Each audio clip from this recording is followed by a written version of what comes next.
people. They can't handle the blueness of my sneakers. All right, then. I need something more summery. That didn't look too weird. Blue is summery. No, It it is.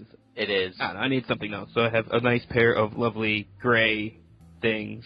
Okay, I was trying to find sandals. That's winter. Honestly, I was trying to find sandals the entire weekend, and, like, I failed horribly. Sandals are the devil anyway. They really are. Yeah. So, let's get this party started. I wanted summery, so I got gray. I like Yeah. gray. Gray's my favorite color. Go to hell. That's why none of my models are painted, because they're already my favorite color. No, that's because you're lazy. And it's a little bit that I'm lazy. I painted some stuff this week. I don't believe you. Your nails don't count. If you painted, why haven't you posted anything on the Facebook page? That required me using a camera. Huh? One, I don't know how to access our Facebook page because I don't do Facebook. Two, I don't take pictures with my camera. I sent that email out a whole billion times. You could have just asked for it. Yeah, and I know. Two, But I'm lazy. have a camera. I've seen it. Yeah, but I don't. I'm lazy. I just said that. Well, You said I was lazy before, and then asked me why I didn't take pictures or something. The answer is because I'm lazy. They're also not finished. And they don't look that good. That's no excuse. Work in progress. They're crappy work in progress. Doesn't matter. It's work in progress. Yeah, but Work in progress, you could have, like, the model's arm glued to his head, and people will be like, oh, it's just a work in progress, so they'll fix that later. No, they were like, I think you messed up there with the anatomy. But, good job. Work in progress. work in progress. Work in progress does not mean that you're without criticism. Work in progress means you're immune to all criticism, because you're like, dude, work in progress. No, that's just the only time criticism really matters, because then, like, you can fix things. Nope, work in progress. It'll look Golden Demon level awesome later. Yeah, no. That's highly That doubtful. means all of my models are still work in progress. Yes. Don't worry, guys. So- It'll look amazing later. So, let's get this party started. I love that song, by the way. It's a good song. Well, fearless gamers, I'm gonna keep distracting welcome this week for our podcast. If you haven't told already, it is me, Matt the Vet. James the Wildcard. And whoever I am. The Stark. Right? Yeah. The Stark. Yeah. You keep calling yourself, you're like, I want to be the Stark! And now that you're called the Stark, you're like, I don't know what I'm called. I'm just confused at all times. Don't worry about it. Why would you take Lord? Out of everything to take out, you could be like, I'm the Lord. You know, you could have taken out Stark. Okay, that's it. Or I'm done. I'm getting off the podcast. You can't leave. I'll just call you again. I can unplug my internets. Actually, you can't. Yeah. I'm like one of those horror films where no matter how logical your disconnection is, I'm still connected. Oh, that'd be pretty creepy, actually. Those films were like annoying. I'm like, but no. This is not. I unplug all the power. It's still got power. Wow! It doesn't have a battery inside. Ooh.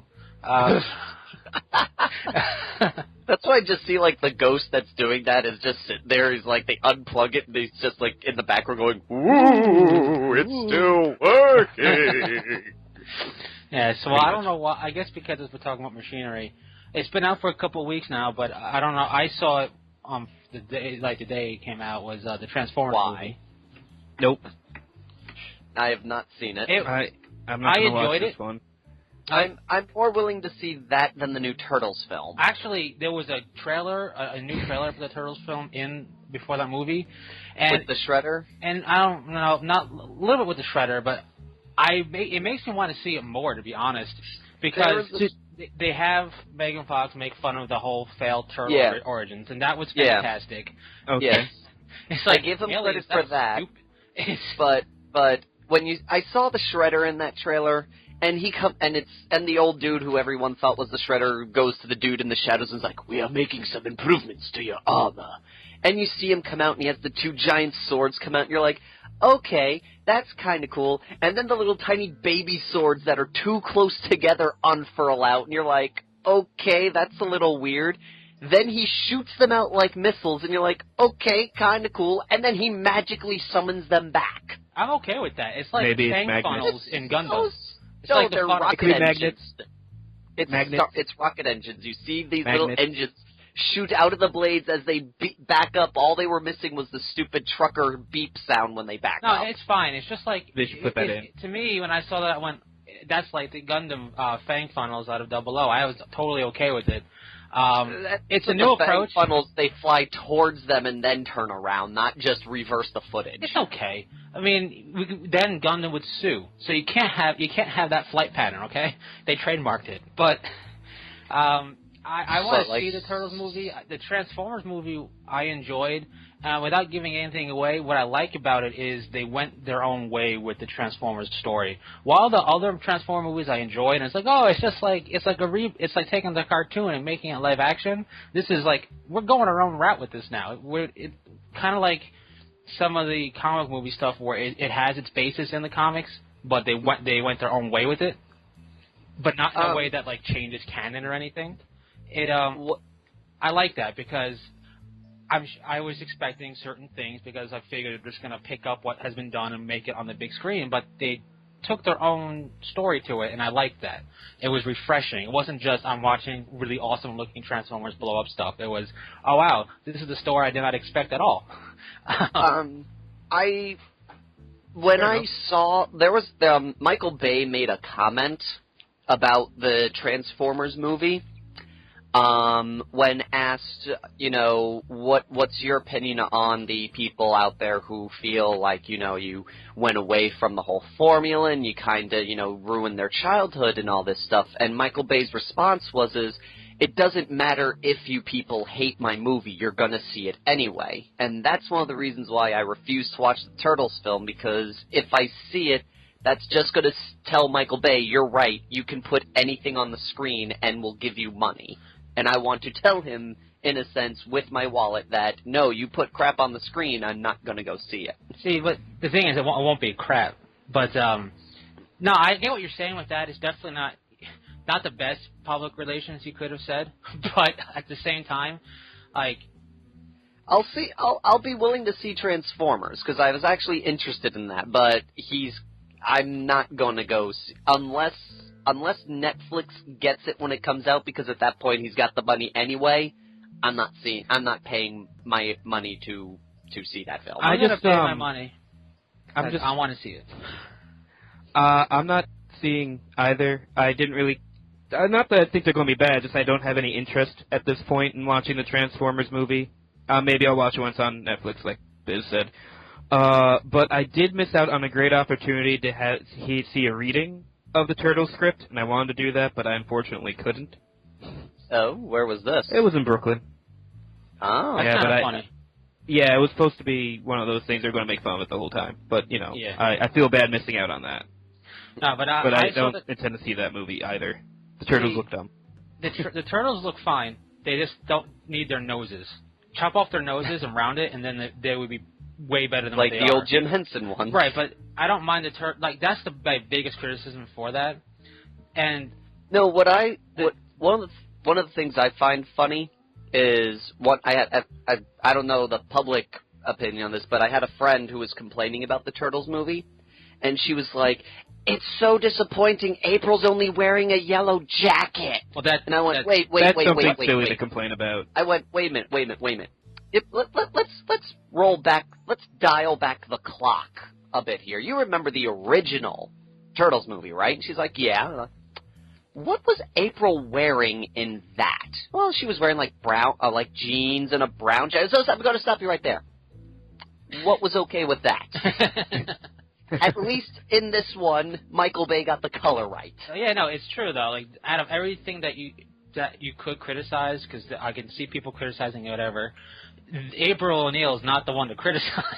Yeah, but I'm going to see it. And with the Transformers thing, like, it wasn't like, oh man, Transformer movies, got to see it. I wasn't really like. It's not that I didn't want to see the movie, but I'm like, oh yeah, it's coming out. I forgot about that. And when I saw it, I was happy I did because, like I said, it's not just following what we know. You know what I mean? Like it's doing its own thing, and it really gives you more insight into Optimus Prime, like a lot more into the character of Optimus, and it makes him cooler in my opinion. But then you had the Turtles movie, which I'm gonna see because I want to see Teenage Mutant Ninja Turtles do stuff that, you know, and gain attention again. Because I've been thinking about this, and a lot of stuff we take for granted, people growing up, if they're not watching what has turned into the bad Saturday morning cartoons of this stuff, won't really get to experience it. So I think it'll be a overall positive experience, even if the Turtles aren't what we're used to seeing. I don't know. I'm like I said, this film, as I was slightly interested before, and the more I see, the less I care. Oh, I don't care about either of these. Like, I didn't care about the Transformers film when I saw the trailers. I don't care about the film. I just want to see it because, hey, Turtles beating up stuff. Like, I'm not going to get that out of, you know, whenever they make the 50 Shades of Grey movie. I'm not going to get that out of... No, there will be no turtles beating things up in that movie. If they did, there's some serious rewrites. There will be a lot of smut. I'm not even going to see that. And a whole 45 minutes dedicated to if adult toys can go in the dishwasher. Well, it's a good question that we're not going to answer. I am not kidding. From what I've heard, there's an entire chapter dedicated to that. It's not what you heard. It is accurate, and it's not the first book to do that, so I don't get why that's a big deal. Anyways. It's not that it's a big deal. It's stupid. That's the point. It's just because it's also that they usually have directions on packaging for things. You know what looks dumb, in my opinion? I'm sick and tired of the Planet of the Apes stuff. Wait, sick and tired of... They've had two films right now. That's because they restarted it, but that's... I know what James is saying, because I kind of want to see, but I kind of don't. Even before this, what they're doing now, the other one was like, whatever. The Tim Burton one? Yeah, and then... Whatever, what was it, Rise of the Apes or something like that was the first one of the remakes is Rise of the Planet of the Apes. That one... It looked interesting. The whole idea of the whole simian virus, whatever it was, interesting. But I can't get over gorilla on horseback with rifle. It's just cheesy. But that's what they were in the original. But it was okay, like then because it looked good enough. Bit cheesiness, like it's just so CG'd, like you can tell. I mean, granted, in the original stuff, you know, you could tell they were wearing a suit. Well, but it looked more visceral. Some of the CG stuff for the trailers isn't complete because they threw it out there before it's finished being made, so hopefully it will look better in the actual film. But I do understand what you're saying with a preference for an actual, you know, physical character, because everything being CG is a little silly. But just aside from that, like this whole, they're really drawing out the whole, like, Planet of the Apes thing, which is fine, you know, giving us, hey, this is kind of what we're saying happened, you know, we're making the origin. Yeah. Like, foreseeing, which it's okay. It's just that for me, it makes it more and more unbelievable that this was able to happen. You know what I mean? Like when there was no telling of the origin, it's like, oh, okay, you know, not believable really, but I can get it, and I get where they're going with, you know, the whole idea of what they did and how it could affect things and how it could conversely affect human beings in terms of genetic research and whatnot. It was better than the actual origin for the Planet of the Apes that was revealed in the last movie of the original series. Yes. Well, no, that was revealed in like movie 3, because that's when they traveled back in time. Was that in movie 3? I thought it was in the last movie when they traveled back in time. The last film is the official like battle that's supposed to lead into the first film and how everything changed. Yeah, and it was dumb. It wasn't bad. It was cheese. Then again, that series went a little crazy when people started worshipping nuclear weapons. In the third film, the plot was they must fight a bunch of humans riding on a school bus. What were you expecting? But listen, hey, school buses are dangerous. That's all I'm saying. It's just that the more you see, because with what they're doing with the whole Rise and Dawn and whatever that they're doing now, whatever that movie's called. Dawn, then Twilight, no, then... but then evening, then breakfast time, then brunch, and then Brunch of the Planet of the Apes. That's the movie I want to see. Of course, brunch. But it's just making it more and more. I'm like, especially when I saw the Rise one, is what really turned me off. I'm like, because they just had spears and whatnot when in the starting off. They didn't have the tech yet. Yeah. And yet I see helicopters with miniguns. I'm like, don't tell me that you're. No, we could have mowed them down relentlessly when we had the upper hand. And let's just also remember they've been living out in Muir Woods, and I've been there. There are no apes there. Well, that's because we haven't had the simian virus yet. I'm not even responding to that. There's no apes in the woods, so totally can't take it seriously. Yeah, unsubscribing from the newsletter. But I'm still interested in seeing Lucy, because I saw that trailer was there too. So Lucy looks like a good movie. I just hate that they always do the person uses 100% of their brain thing, which is a misnomer. People use all their brain already. If they didn't, it'd be a useless piece of mass in your head that would evolve out of it. I'm okay with that. I just wish they'd stop. I get what they're trying to do. I wish they would stop doing, you used 5% of your brain. That's not true. You use a lot more than that. You use all of it at some point or another. I still think the movie's going to be cool and I'm going to see it. I just hate it when people do that. The movie looks very interesting, but I know it has nothing to do with this, with a show, because I've seen it and I know that the plot's totally different. Of course it has nothing to do with I Love Lucy. But, no, it actually has everything to do with I Love Lucy. The origin of the show, actually. Yeah, it's how Lucy got the role. It's how she got the role and she met her husband, whose name just popped out of my head. Yeah, Ricky? Yeah, Ricky. There's a true story of how she got him on the show. Right. No, but I don't mind the whole using the whole brain thing. That doesn't bother me. I mean, anything for making humans into godlike beings by some type of unlocking mechanism is all a bunch of rubbish anyway. So I don't mind it. But it looks interesting. I keep hearing the theme to Elfenlied when I see the trailer. I watch that show. It's a good show. It's on Netflix.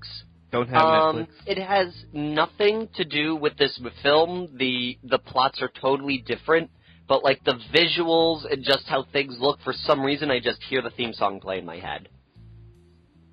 Okay, right. That's a little weird. It is, but for some reason I just keep hearing it. I can't wait for Dwayne Johnson's Hercules to come out. Heck yeah, that's going to be awesome. It looks good. And what's really upsetting is there was the Dracula movie. I'm looking forward to that. That's what Dracula movie. What? It's supposed to be. It's a Dracula film that's supposed to be his origin before he becomes Dracula. No. So you kind of see what he was like and what leads up to him becoming Dracula. It looks really good. That looks I interesting. haven't seen anything that I haven't seen a trailer, but I'm more interested in that than Hercules, because for some reason lately, all these Greek Romanesque time period films all feel like they're trying to be 300 to me. Well, what do they call them? Sword and sandal movies. Something Sword like and that. Sandal. But the thing is, they're going 300-y. They're going less 300. They're also doing we're going to make Hercules kind of Hercules and actually go through the 12 bloody trials of Hercules in the movie. It just looks a lot better than the other cool. Hercules movie that was made. Did anyone even watch that movie? No. What Hercules film? The one that came out less than a year ago.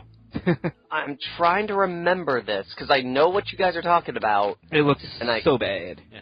Yep, here it is, Dracula Untold. Yeah, I put that in the comments. Dracula Untold. I just like for what the actor, the armor he wears in that one, in the poster. It just looks good.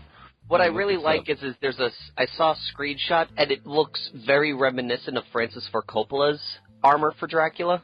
Yeah, I'm not worried about it matching any type of. No, I'm not worried about matching it. I really like that armor. I'm not talking about the armor. I'm not worried about the movie matching any type of literature that's out there already for Dracula Origins. I'm not worried about that at all because it looks so good and fun. Oh my god, total side note. Have to stop you. So the guy that's playing Dracula is going to be in a new Crow movie that's announced, and he's going to be the Crow. Anyways, I'm going to stop talking now because I'm freaking out and DBing. The one thing is said, the only real good book, in my opinion, is the original Dracula, and you don't get an origin story for right, him. but people say, oh, well, they had a novel, blah, blah, blah, I don't care. You know what looks good on a complete different side note? Fury. The heck is Fury? Fury is a movie about World War II, and it's about a tank crew. Oh yeah, I did see something for this. That the cast looks great.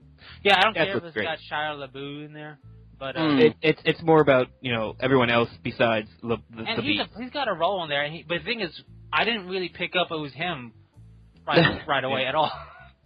No, it's him, Logan Lerman, who I like a lot, and Brad Pitt is just hilarious and everything. Yeah. Brad Pitt's pretty cool. Yeah, but when they show the character of the boofter, I didn't know it was him right away. I'm like, okay. Shia LaBeouf flips. That's good to know. Did they finally cut his hair? He wasn't being the fast-talking kid, for one. Hey, no, shoot, tag. You know what's a good movie? It's out, but it isn't. I just saw it. Snowpiercer. What? Yeah. It's in limited release right now in America. It was made by some Korean dude. I'm sorry, I don't remember his name. It's technically a Korean film, but it's all like American actors with the exception of 2 people. It stars Captain America. What's his name? Chris Evans? Yeah. Yeah. It's kind of a dumb concept with the post-apocalypse. The world froze, and only people left alive are on like the super train, which is the Snowpiercer.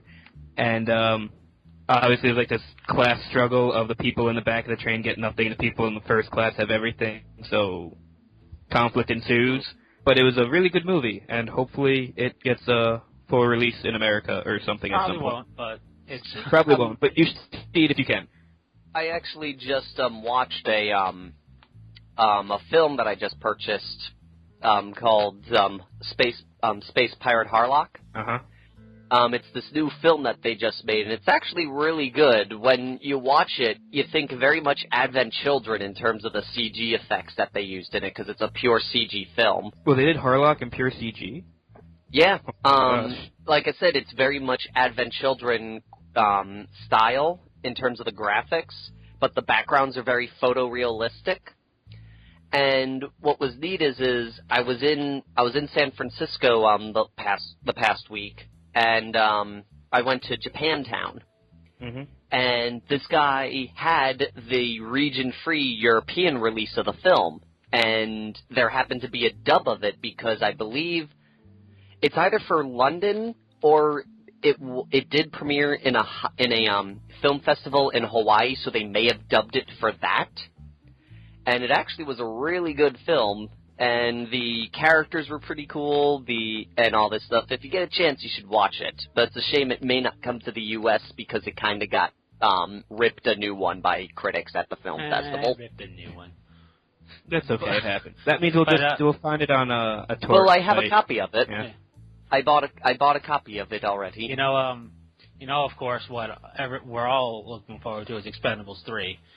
Yes. I haven't watched 1 or 2 yet. Plot. Yeah, you have but to fix that.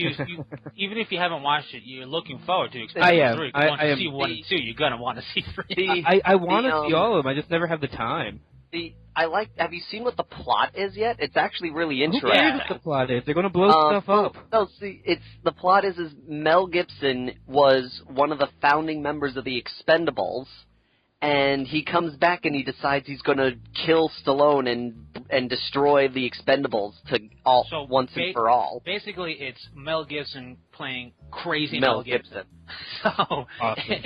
In the movie, shoot things up with explosions. Everyone has like the most ridiculous name in this movie. I'm like actually looking at it right now. Max Steiner, Conrad Stonebank.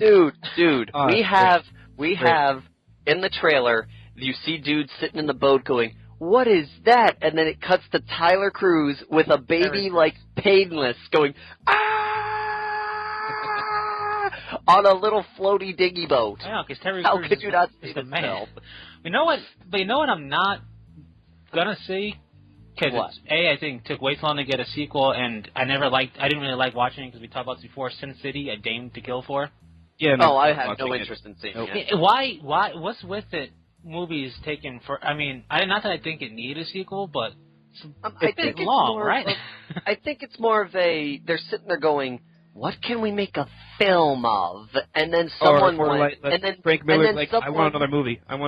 I'm Frank Miller. Well, then someone just sits there and looks at just doodling a Google search and goes, "Huh, You know, Sin City made this much money when it came out. Sequel!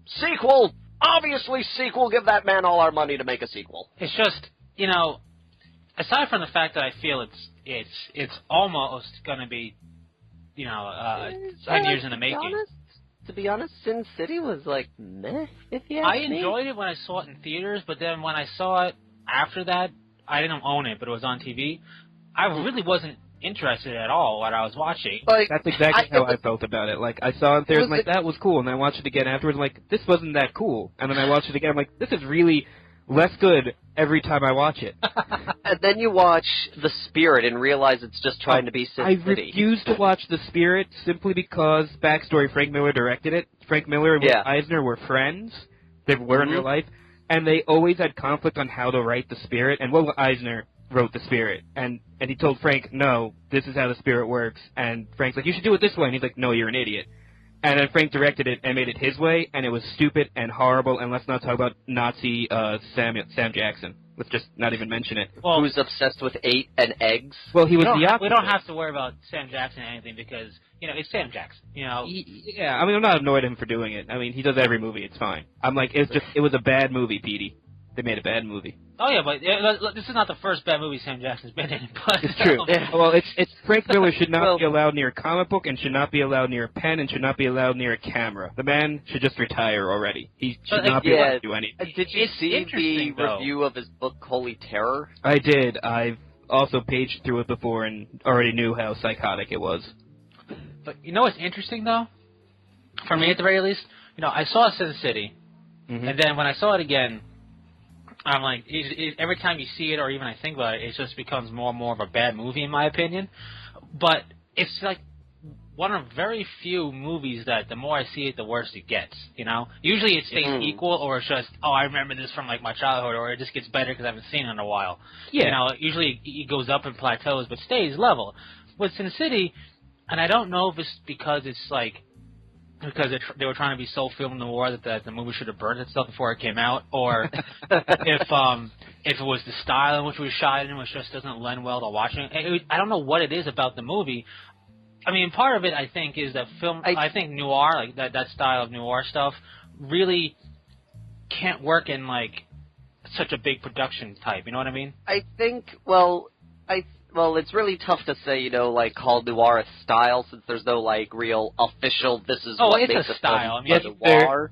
There is official style for what noir is. Well, I know it's an official style, but the problem is there's no definitive, this is what makes a film noir. Like, if you compared them all, there's some elements combined, but it's really a hard thing to gauge, but that's neither here nor there. I think the issue with Sin City is the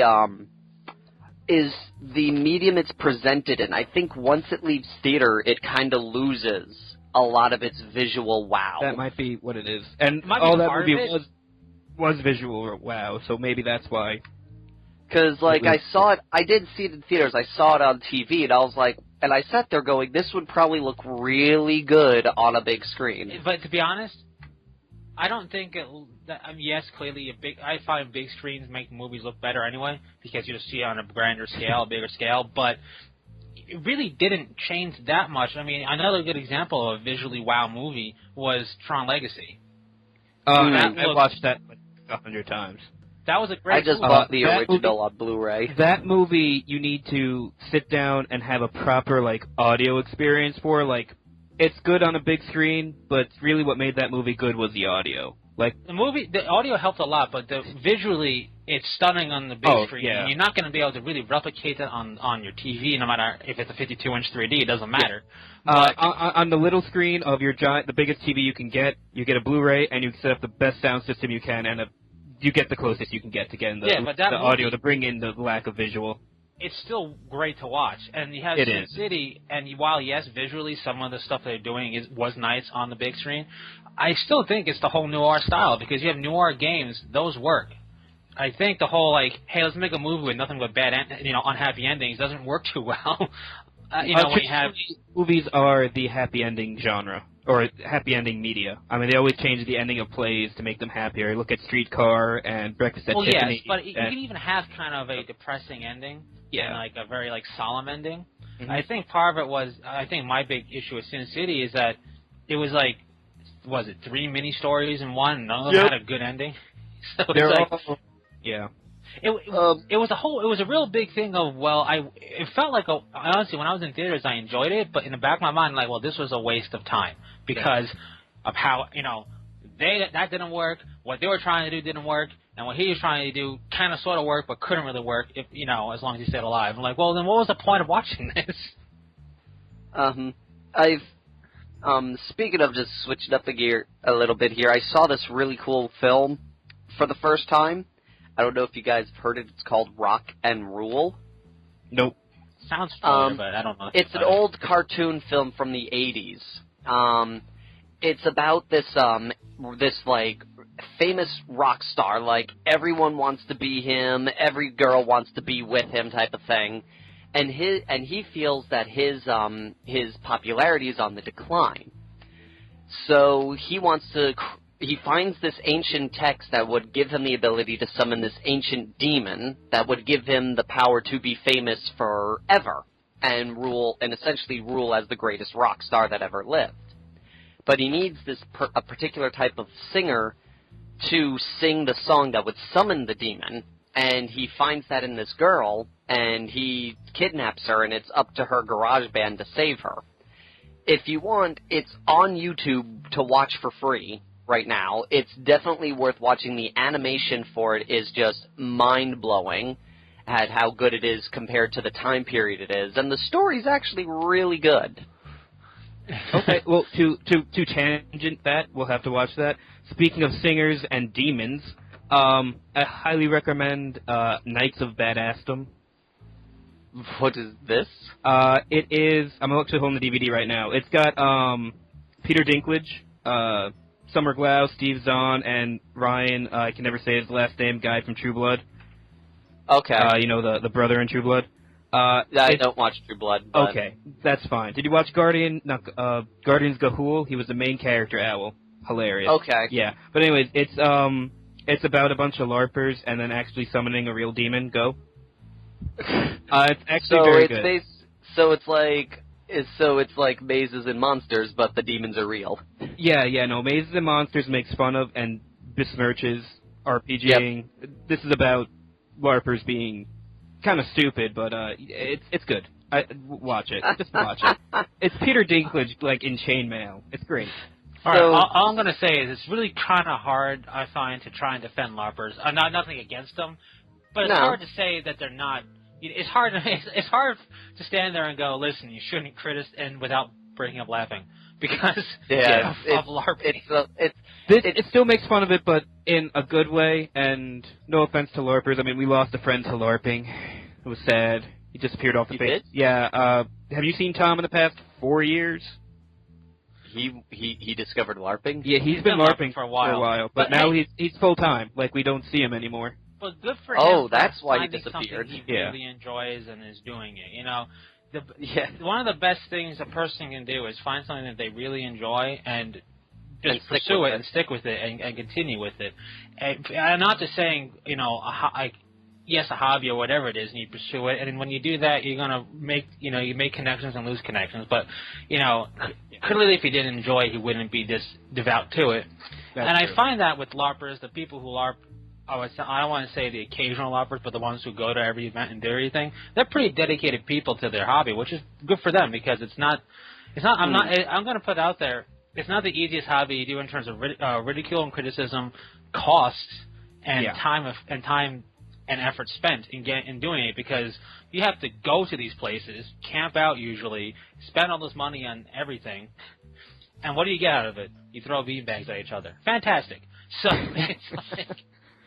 It's about as demanding a hobby as being a wargamer. Yeah. Only we have it easier. We don't have to go to the middle of the woods where we are shunned and shamed to do it. But we could. It'd be hilarious. We could hide in our rooms and then go to game stores where there's other people who know. You know what? No, we're going to start an event outside in a gaming? camp. Well, there are outside tournaments, but we're going to go to a campsite. And make a weekend-long... character? No. Just a weekend-long gaming event in the woods. I don't know why. I think it has to be fantasy because I don't think you can do sci-fi in the woods. Oh, you could totally do sci-fi in the woods. You just have to set up a command tent. That's true. That'd be cool. So now, speaking of all that, we just posted something on the Facebook page. No, we didn't. Yes, we did. No, we didn't. Yes, because I'm back. And when I'm back, the Facebook page gets alive. That's because you use Facebook. Just to say this now, I don't use Facebook, so... you totally do, because you totally said yes to coming to my birthday party. Did I actually respond? Yes. Did I say yes? Yes. That wasn't me, I got hacked. No, it was you. You're like, dude, this is totally me. You gave me your social security and a picture of you actually typing in the yes. Photoshop. Total Photoshop. So, yes. But anyways, they released, there was I don't know if you guys heard, there was a rumor that Dark Vengeance was gone. Well, it's and not that a it was rumor. Right now it's well, off the page. No. I'm correcting you because it's not a rumor. You didn't let me finish. I'm not going to let you finish. I'm going to jump down your throat and go, ooh, it's warm in here. Hey. It's actually not. I just had some ice cream. Oh, you did? What type of ice cream? Hold up. Stop. Everything stops at presses. What type of ice cream? Mint chocolate chip. Good choice. All right, continue. Good choice. I'm a fan of mint and chocolate. But how about They're the chips? best things you've fan found. chips? What? It's mint chocolate chips. Are you a fan of chips? Yeah. What kind of chips? What are your favorite chips? Computer chips, because they make my computer go. All right, so now that established that. Okay, so the rumor was is that Dark Vengeance was gone and was going to be replaced with a Space Wolves vs. Orcs starter set. Lame sauce. Well, there's a leaked image of the next White Wolf, White Dwarf. of the next White Dwarf. Thank you. I keep saying White Wolf. I don't know why. Maybe White it's Wolf. because I really want to play Vampire the Masquerade. White Wolf is better than White Dwarf, in my opinion, but You're kind of right about that. One's the publisher, one's the magazine. Yes. But it shows, it looks like Games Workshop is trying to do like a Horus Heresy thing, make this some like series of games based around the battle between the orcs and like the guard and all that. Yeah, I saw that. And it's pretty neat. And on it says new Space Wolves vs. Orcs box set. And the thing to make note on this is it never says anywhere on the cover new Space Wolf Orcs starter set. Yeah, well, the thing with that, and people have to keep in mind, the big reason Dark Vengeance is taken off the website, because you can still buy the snap fit cultists, right? Yep. The big reason it's off of that is because it did not have the up-to-date mini rulebook in it. Yep. So there's two things that could be happening right now. Dark Vengeance may come back as Dark Vengeance. It's most likely with the mini rulebook, or this Space Wolf vs. Orc thing could become the new starter set. In which case, I am curious to see what kind of cool snap fit Space Wolf models they'll make, because this is the chance to make unique looking stuff.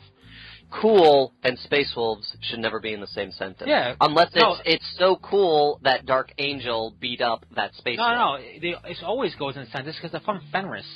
It's pretty cold there, but no, the detail that they can make in the models, like the Space Wolf kits that they have are cool. I'll give them that. I won't ever use them because they're clearly Space Wolf stuff, but you could find use for them for some stuff. But so I'm curious to see what snap fit to do for them and for the orcs, because it's probably going to be a snap fit kit anyway, and this is a good chance to see what kind of cool stuff will be created.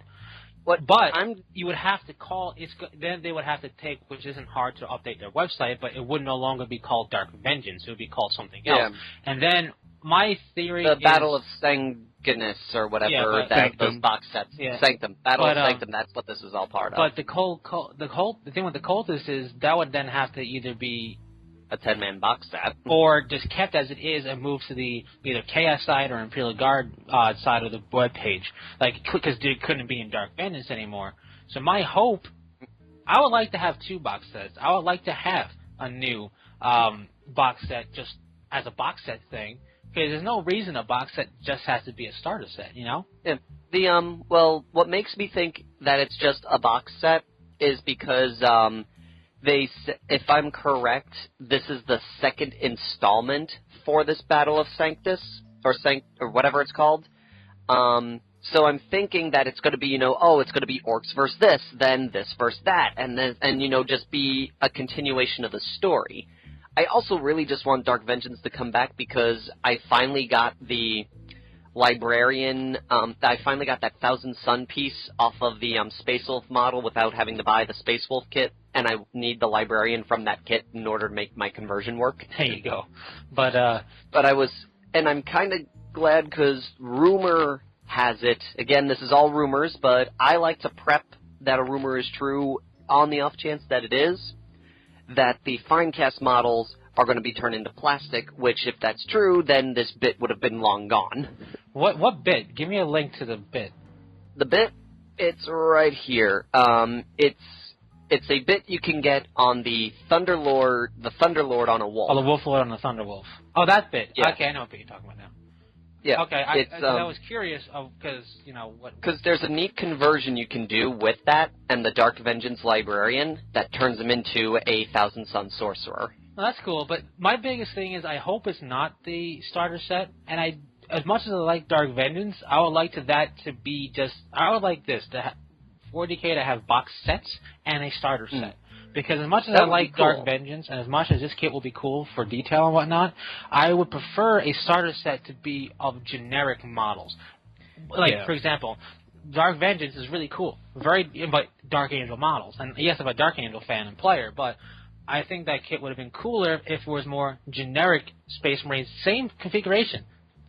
Terminator Squad, Bike Squad, Tactical Squad, HQs, right? Mm-hmm. But if you had a generic, still... uniquely sculpted, but generic, so anybody could use that, I think would be better in the long run.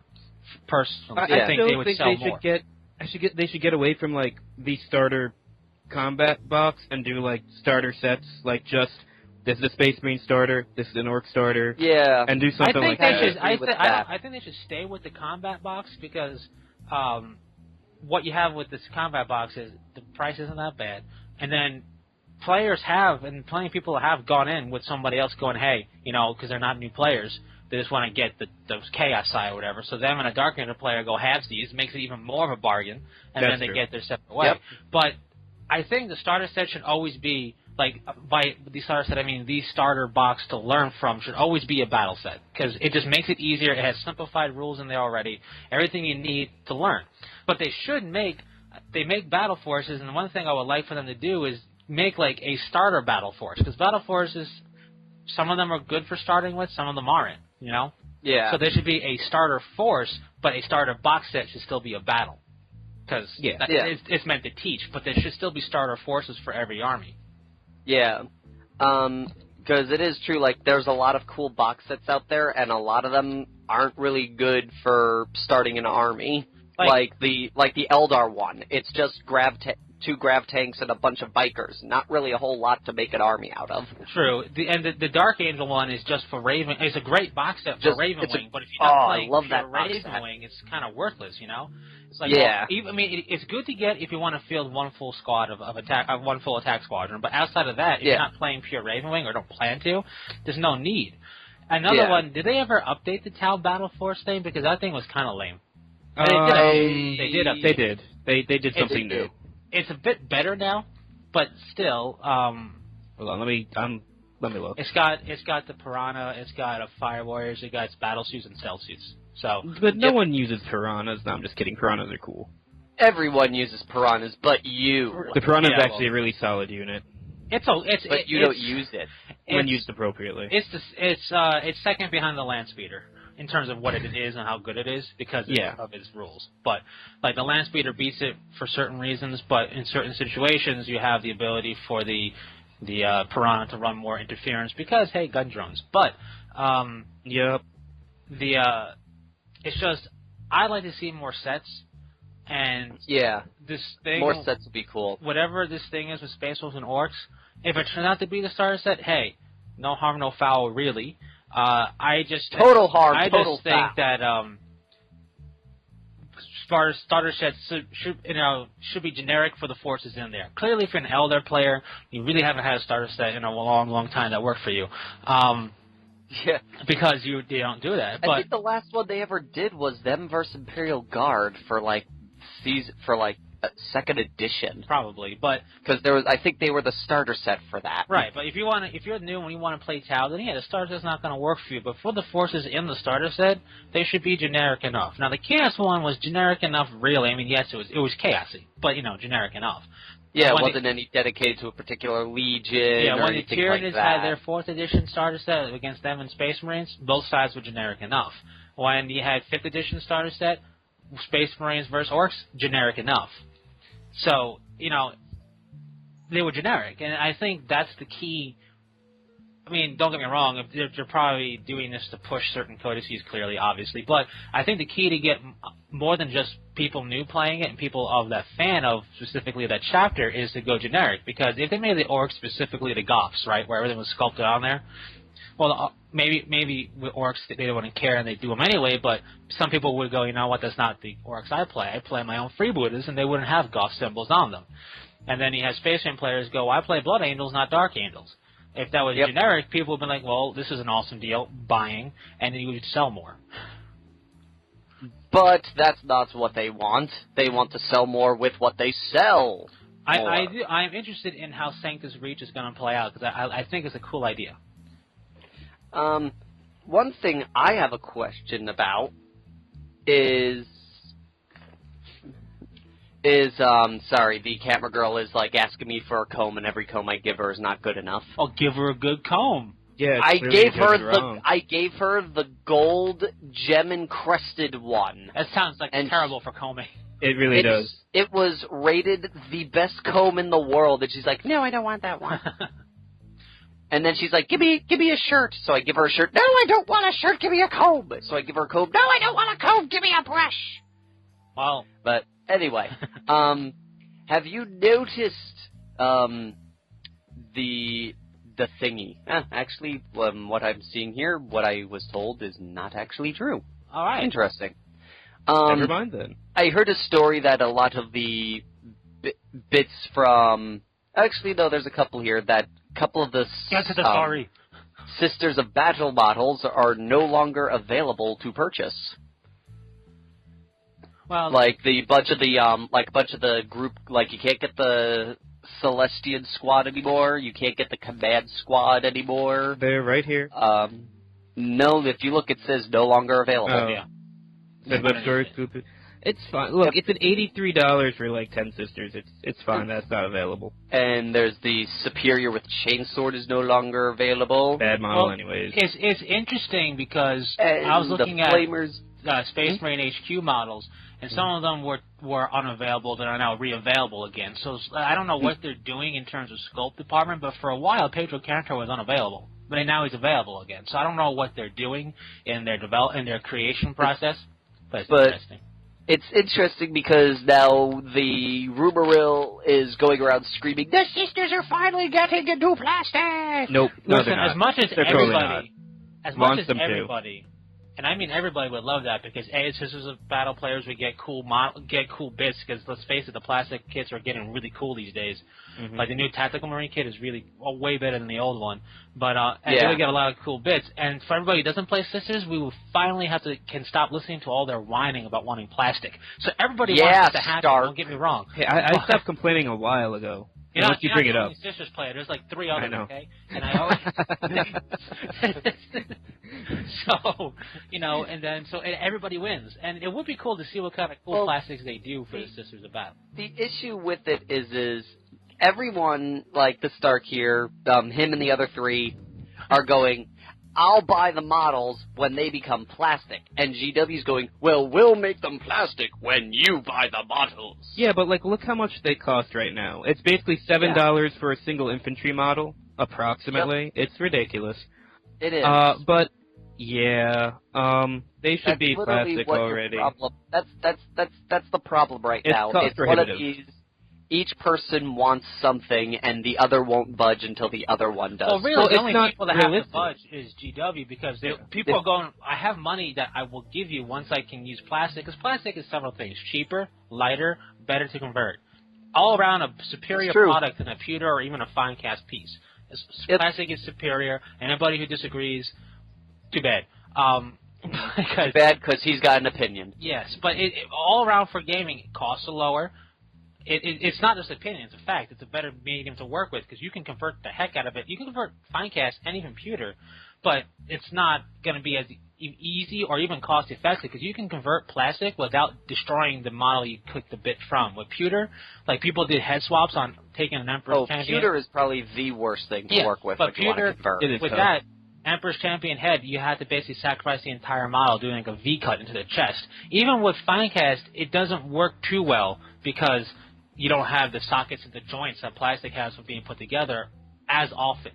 So it is true, but Finecast is a little bit better than Pewter. I would, if I was forced to choose, I would pick a Finecast model. I'd choose over Finecast every model. Time. Aside from being a little bit better to work with in terms of kit bashing, doing what you want, it's lighter. But but plastic, also gives them the option of giving you a sprue. Like a real, as long as they don't snap fit them. They're not going to snap fit the entire army. But you get a sprue. You get a genuine sprue. You never got that with Pewter, and you don't really get a real sprue with Finecast or resin unless it's like a resin specific company giving you a model. Yeah. Which is still very rare to give you a sprue with alternate heads and alternate stuff. It's usually here's a sprue of Finecast or resin. You have to make it exactly as is. With plastic, you get to pose them more and do more with them. So I would love to see it for Sisters of Battle because they have cool helmets, they have cool looks for stuff, and it would be nice to see like the bits out there. And with the exception of the Eldar, they're the only females in the galaxy. Apparently, yes. And Slaaneshi demons, which could be both. They're demons. They're gender demons. Yeah. They're gender demon. At least the Eldar, you're like, oh, they're space elf women. Well, they're supposed to be guards women. Like, it's a... Both genders are used, but they never female guards? make them. There's a what?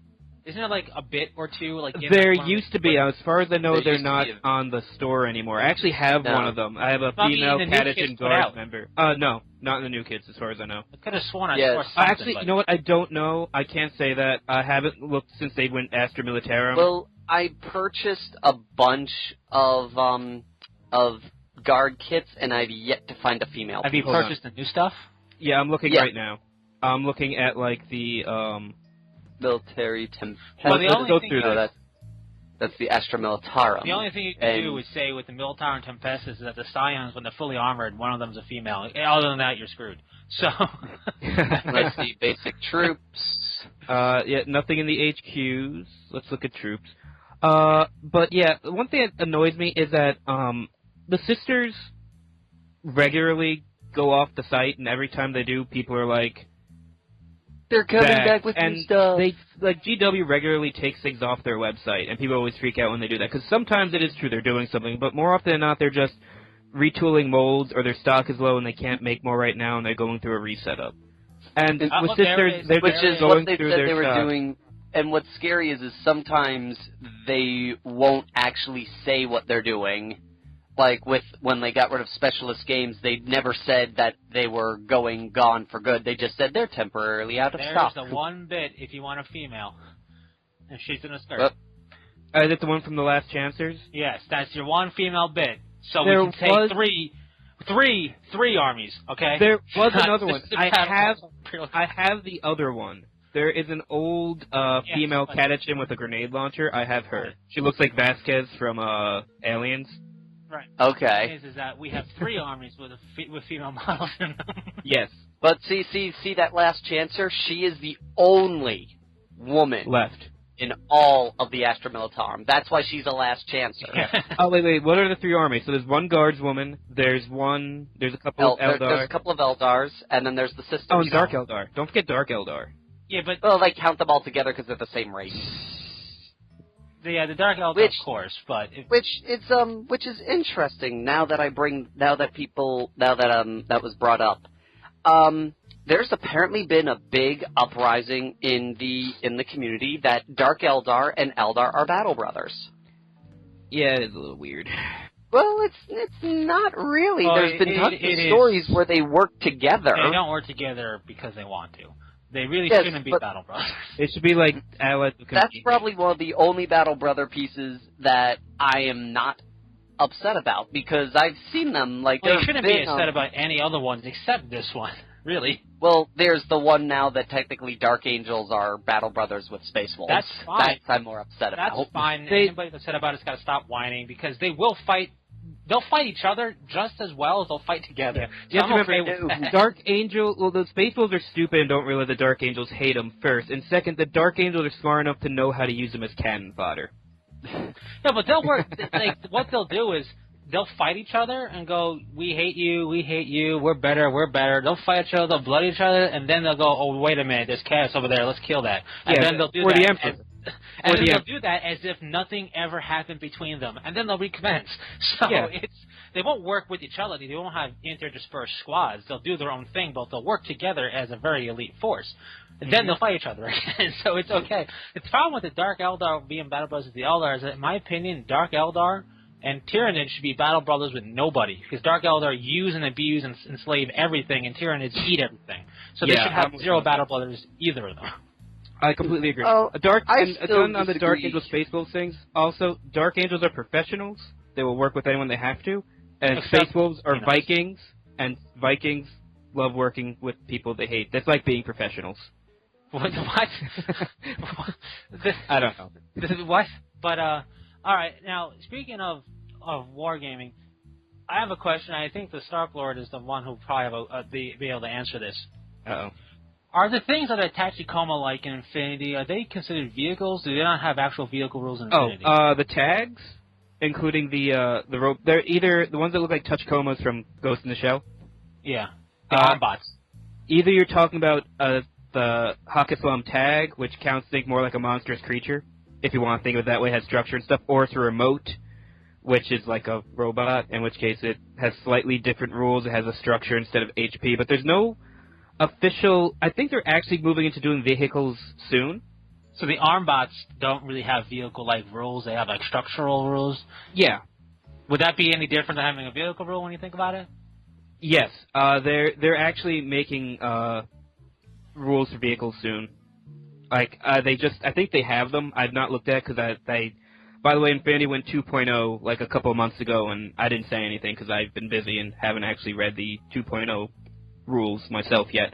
But yeah, they are working on vehicles, which should be different than their remote rules, but not a lot because the remotes just have structure instead of HP. It's not that different. They're just certain things don't affect them the same way. Well, yeah, but like I always look at Infinity stuff because I'm not going to say a lot of their stuff, but some of the stuff I like the look of, like the Crocmen. They don't look like Killer Croc. Not interested.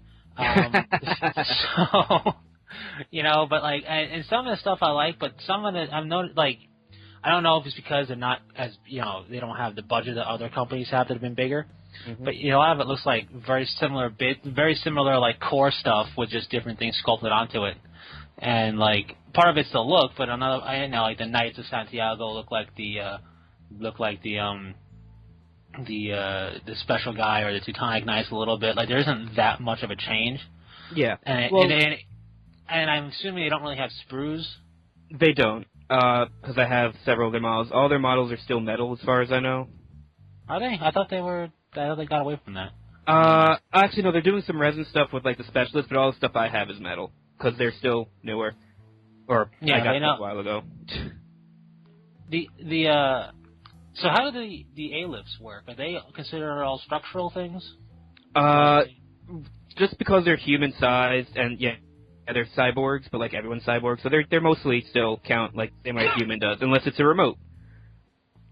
Like they keep it pretty simple. If you're a humanoid, you probably have rules for being infantry and therefore have HP, unless you're like a remote or a tag, and tags are the big robots. The tactical armored gear is, I think, what that stands for.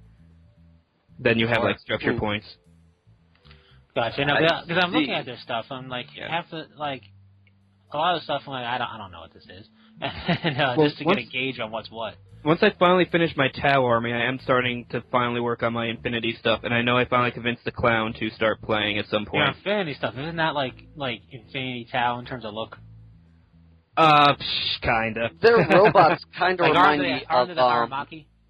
I do love the Haramaki. I really like the JSA. The Japanese sectorial army just looks cool. Some of the robots that I've seen, like the suits, kind of remind me of orbital frames. Because the way the cockpit is like situated in the hips of the thing. Well, that's just I think the Oyuri, the JSA specific one. Most of them actually, the pilot isn't in them for the better like army. Like it's like they're controlling it with their mind from a great distance away because Matrix. Because they're weak and nerdy, and they're like, I don't want to get hurt. Exactly, nerdy. It's why expend the infantry? Just use the equipment, save the brain. But the game. The brain is useless.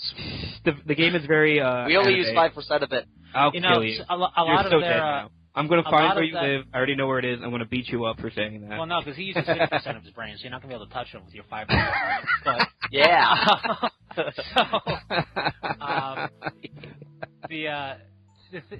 Some of their big mecha stuff kind of reminds me also a bit of Ava. Yeah, I mean it's all very. She's a love-hate relationship with me. Yeah, the company that made the game very, very anime, very manga based. Oh yeah, in the design, and I think it's a great choice. It looks cool. It looks cool. It's just that the Ava style is a very love-hate thing with me because some of it, while it's cool, is also terrible at the same time. The Ava style sometimes.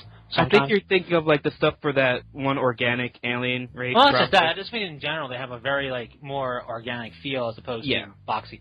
But the things that I thought would have been so cool if they weren't done this way are the geckos and the iguana squad. Which ones are those? Because I'm out of it. That's that's Nomads. The Nomads. Nomads have everything named after lizards. I don't know. Yeah, why. but they have like their arms are. Oh yeah, because guys actually in there. Yeah. Yeah, but they did that with the Oyuri too. I just don't like that. Like that look is blah. It's super. Ghost in the Shell at the end of the first season when they get attacked by guys in armored gear. It's that same thing again. That's where they got the idea from. Yeah, I never liked that. I've always, because if you think about it, I'm in an armored suit. Let me have my arms exposed.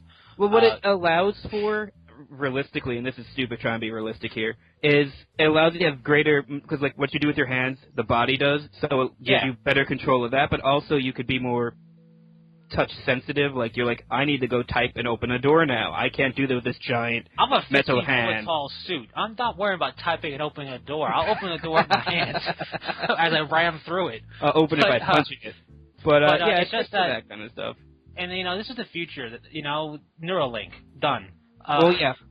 That's what Pan-Oceania has Neuralink, and most of the Eugene faction has that. The Nomads don't have the tech for that on some levels, I don't think. Or they don't want to waste the tech on that, even though they're the best hackers. They have a shadow program, which is probably even harder to do than a Neuralink. Yeah. Okay. But the iguana looks awesome. I haven't looked at this thing before. That is the iguana and the gecko look cool, except for having the tiny T-Rex Goro arms.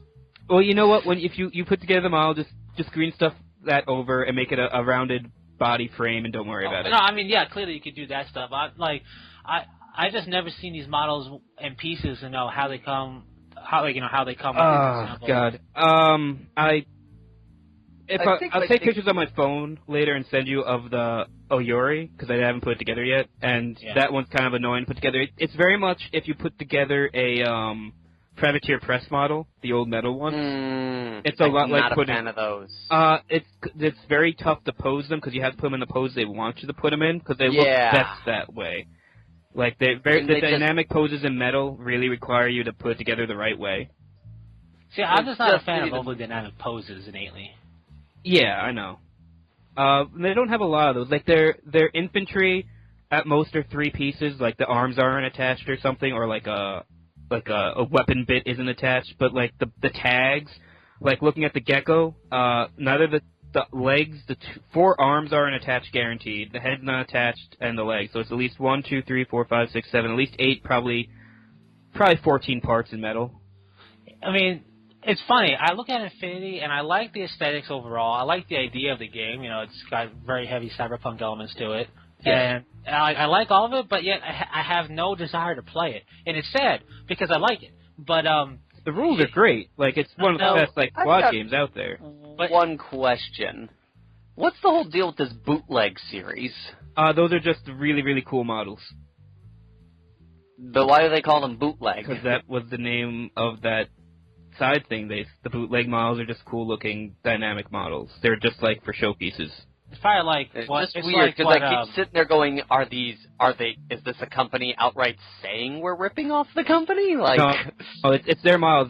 They're like for like just display pieces. They're not really for gaming. It's kind of like what GW used to have with not Forge World when they had the what's the other company they used to use? ArmorCast? Yeah, ArmorCast. They used to make some stuff just to look cool.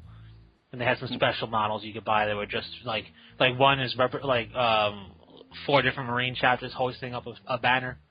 Stuff like that. But I really enjoyed the Aleph.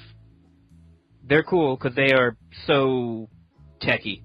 Yeah, I really enjoyed them. Mm-hmm. But I can't really decide what army I like. It's really hard to find an army you like, which is why I didn't get into the game until they made the Haramaki. I'm like, okay, these are awesome, like, Neo-Samurai.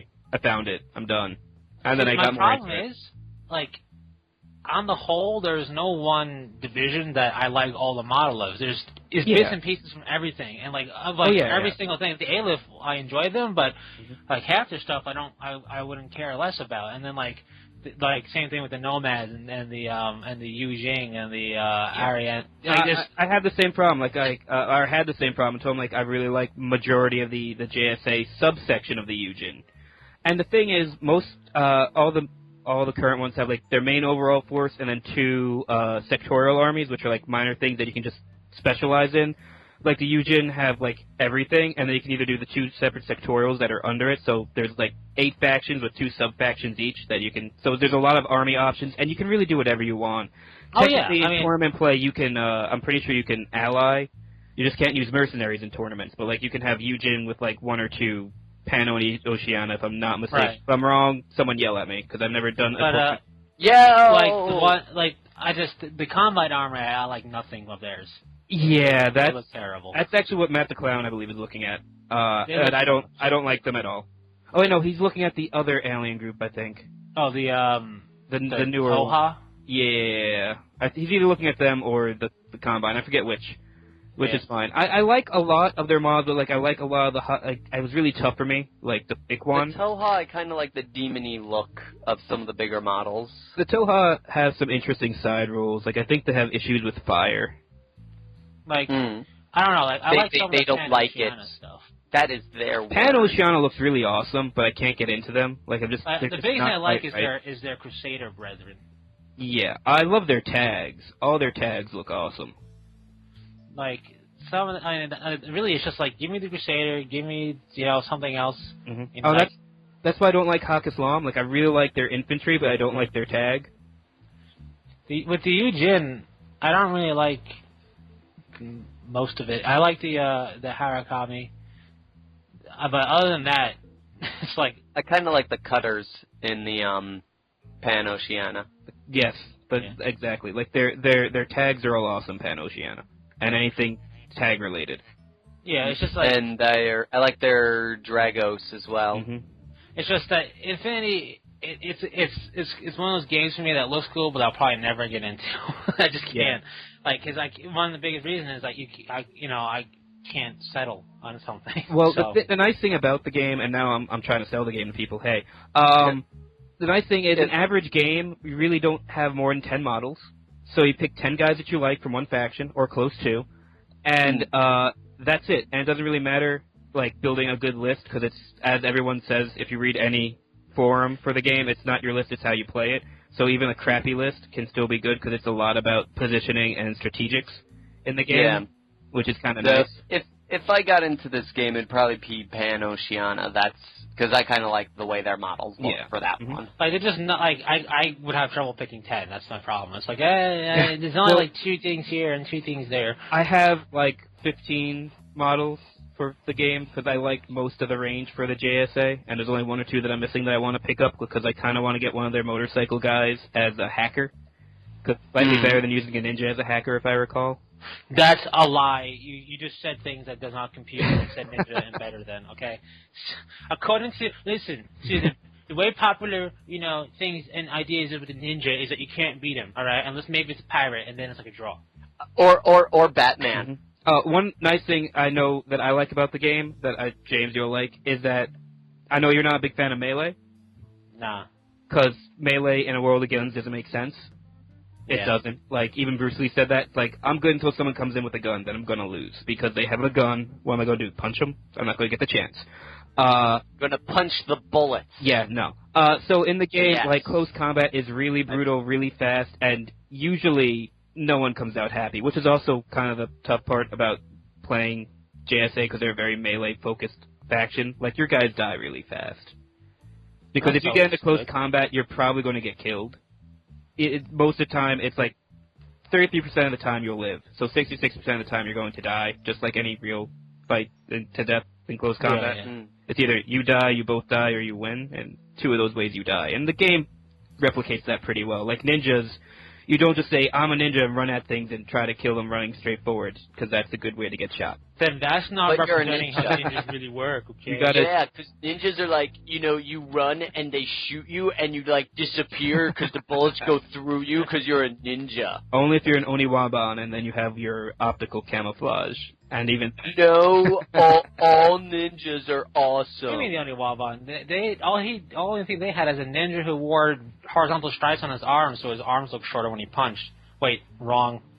Yeah, no, you're getting tension on us. But in the game, like the Oniwaban figure, he's got good camo. Yeah. No, but see, my big thing is, like for 40K, to put it in perspective, when I laid eyes on that, I looked at stuff. There's stuff that's cool overall, but I was ultimately drawn specifically to like two things. With Infinity, there's not one thing that I'm drawn to, but each thing has a cool looking model, which is why visually I like this series. Yeah. It's just I could never settle on anything. Well, one of the things I think does that is that a lot of the models look similar. Because everyone's, for the most part, all the factions are human except for two. And all the humans are technically using similar equipment and gear. It's about the same technology level. So, things look kind of similar. Like, they're all using the same kind of guns. Like, everyone's walking around with the equivalent of an AK or an M16. I forget what they call them in the game, because I'm an idiot. AKs or M16s. No, they're like, I don't know. Super MK. I have no idea. Super M16. Whatever, but like a lot of the guys are all carrying the same guns, so it gets a little repetitive on that level. I think for me, one of the issues with me in it is there's a guy at one of the game stores I go to, and he always comes in on 40K night and like has to announce how he used to like 40K and then he discovered Infinity and how it's such the best game ever and everyone should just stop what they're doing right now and buy all the Infinity stuff in the store. And it's gotten to the point, it's sort of like with Game of Thrones. It's been talked about so much that I just want to get away from it. That's the problem with any type of war game fan, like not fan base, but that was one of my big pushes against War Machine for the longest time in Hordes, and I still don't ever want to play it. But when when that was getting really popular, a lot of people are going, man, this is way better than everything, like 40K. Like, you people are just wasting your money and your time, having no fun at all. Yeah. I'm like, I'm having plenty of fun. What are you talking about? Yeah. Like when we used to play at the game store, there used to be one guy that just came up and going, "Why are you still wasting your time with this game? Just pick up War Machine." Yeah, because I like the game. And when it comes down to, each game's a different thing. War Machine is technically better balanced for tournament play. This is kind of true. It's true. 40K is about big, grandiose, ridiculous fun. That's what the game's about. And Infinity is about small, really tactical combat. And then you can say something about every other game out there. Yeah, it's funny though, because I've been in gaming stores with both tournaments, not at the same time, but War Machine stuff going on, like a tournament setting and 40K tournament setting. And there was more like Discord in the War Machine tournament. Yeah. War Machine tournament gets a lot more rules lawyering. It's like a Magic tournament. Yeah, only because they're like, no, you got to do this. No, I find 40K tournaments run a lot smoother because while the armies aren't mirror balanced in terms of balancing, there's no like powerhouse army out there. You may seem such, like we had a Leaf Blower and Imperial Guard for a while, but that can get wiped the floor with something else. Like it just, I feel tournament stuff, when it runs smoother with less of the rules lawyering, has a better system than going, hold on, we got to go to paragraph 2, subsection 8. Okay, what's the rule? All right, you're okay. You know, that was like one of the things that got kind of annoying D&D. with Magic the Gathering. Aside from and I like Magic the Gathering. The problem with it as a CCG is that you'll never stay up to date with it. So it's so hard. You have to give up eventually. Yeah. And with that, we are out of time. We're actually 14 minutes over our allotted time. We have no allotted time. We can go as long as we do. We do have a dude who monitors that, and I've been yelled at for the last couple of days about the podcast, and I'm like, dude, I promise, and he keeps getting more and more mad. You told that dude to snap into a Slim Jim. I tried. He did, and then he proceeded to complain again. Well, tell him stop whining. So, there's no crying in baseball. He'll get over it. With that, thank you all for watching. If you haven't yet, like us, subscribe, and check us out on Facebook. Get some cool, little hints. Sometimes we do little picture contests just for fun, which we should do again, but we need a picture that's worth picture contesting. And, yeah, so, again, thank you all for watching. Hope you enjoyed. And until next time, Fearless Gamers, this is Matt the Vet. And James the Wildcard. And the Stark. Saying, take care. Thank you for joining us on this journey of crocheting.